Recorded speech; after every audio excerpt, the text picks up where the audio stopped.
Assalamualaikum warahmatullahi wabarakatuh, teman-teman Sahasabi Homeschooling. Kenalin, aku Anissa Mawati. Di video kali ini, aku bakal jelasin penyebab dan bentuk-bentuk ketimpangan sosial. Pertama-tama, aku pengen jelasin dulu nih tentang definisi, secara singkat aja sih, tentang definisi dari ketimpangan sosial, biar kita bisa sama-sama ngulang aja sih ya. Jadi, ketimpangan sosial itu adanya ketidakseimbangan atau jarak yang terjadi di tengah-tengah masyarakat yang disebabkan adanya perbedaan status sosial, ekonomi, ataupun budaya karena adanya kegagalan dalam pembangunan di era globalisasi. Kemudian ini ada cakupan pokok-pokok bahasan yang akan kita bahas di next slide, yaitu dari penyebab ketimpangan sosial itu ada 6 kondisi dan faktor yang akan kita bahas nanti.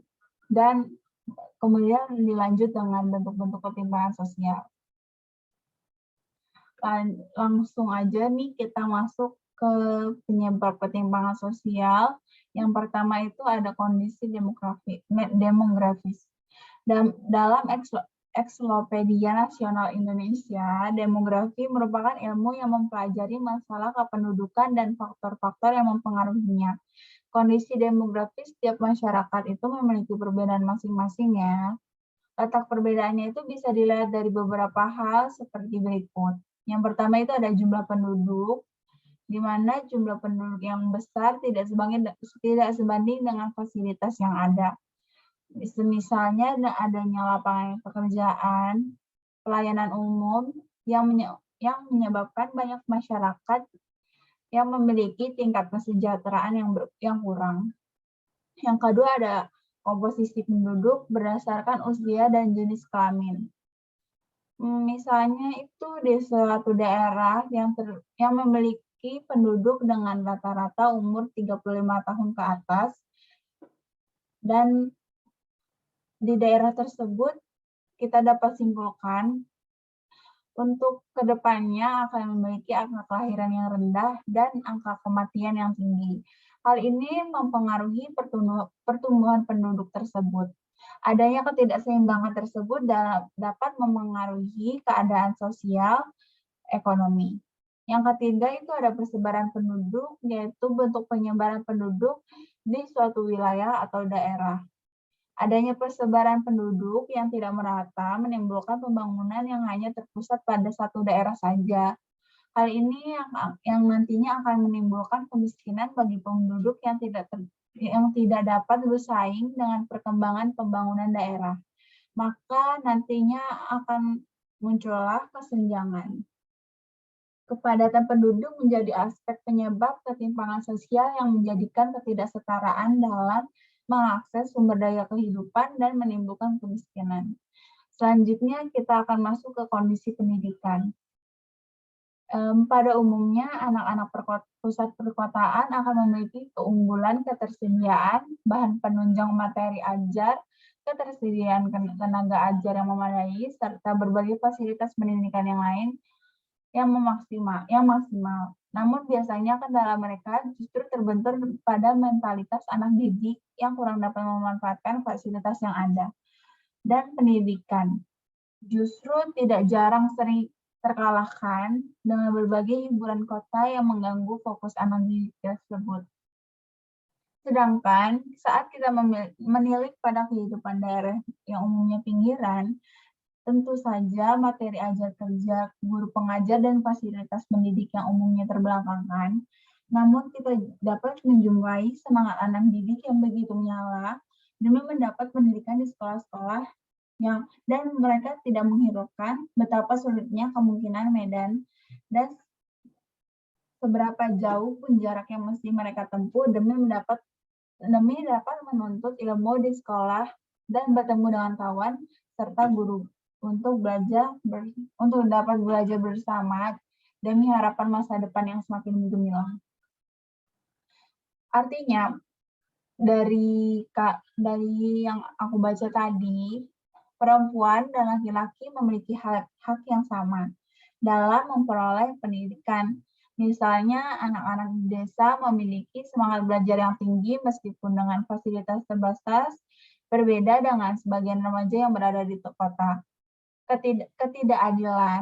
Ketidakadilan tersebut dapat terlihat dari ketersediaan fasilitas, kualitas tenaga kerja, dan mutu pendidikan.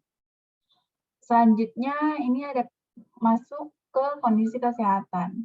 Masyarakat yang senantiasa berbeda dan timpang yang pada umumnya dapat dibandingkan dengan wilayah pusat dan pinggiran kota. Diakibatkan penyebaran fasilitas kesadaran keluhan penyakit yang tidak merata di setiap daerah, jangkauan kurang, dan pelayanan kesehatan memadai dalam segala penyakit.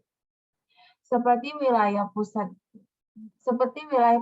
yang memiliki beragam alat kesehatan yang memadai agar segala penyakit dapat diatasi sejak dini. Sedangkan pada wilayah pinggiran, berbagai tenaga serta alat medis masih sangat terbatas demi memberi pertolongan yang terjadi pada beragam keluhan penyakit.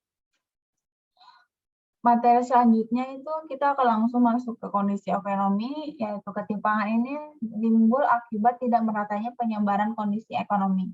Adanya perbedaan dalam kepemilikan sumber daya dan faktor produksi antar daerah menyebabkan alam maupun manusia yang mampu menopang pergerakan suatu roda perekonomian. Pada umumnya, wilayah pusat perkotaan adalah potensi mereka dalam mengelola bahan.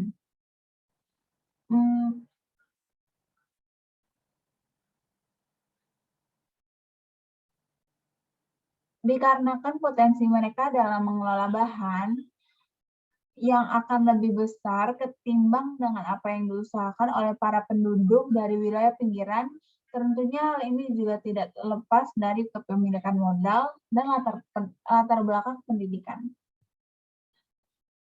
Selanjutnya kita akan masuk ke faktor struktural. Hal ini berkaitan erat dengan kebijakan pemerintah dalam menghadapi masyarakat hukum formal dan pemerintahan yang merupakan kebijakan pelaksanaannya. Indonesia memiliki wilayah yang sangat luas dan masyarakat yang multidimensi tentunya, sehingga negara ini disebut sebagai negara dengan kemungkinan konflik yang sangat tinggi.